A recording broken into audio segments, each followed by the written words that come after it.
Bonjour à toutes et à tous et bravo à Photonics France pour avoir organisé l'événement d'aujourd'hui. Je tenais à vous adresser un mot parce que la photonique fait partie de ces technologies clés ou de ces technologies souveraines qui, dans certaines couches basses, sont absolument indispensables à la souveraineté française et à la souveraineté européenne.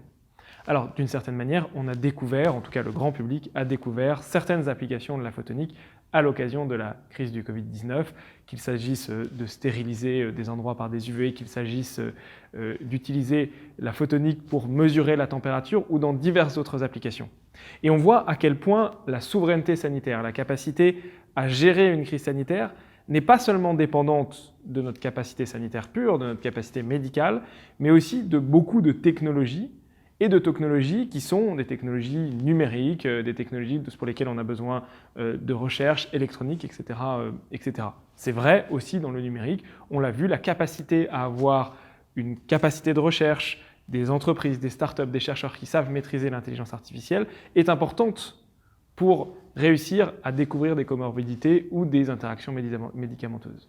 La photonique, c'est historiquement un domaine de compétences et un domaine d'excellence française, avec des chercheurs, avec des grandes entreprises, avec des startups, avec des investisseurs.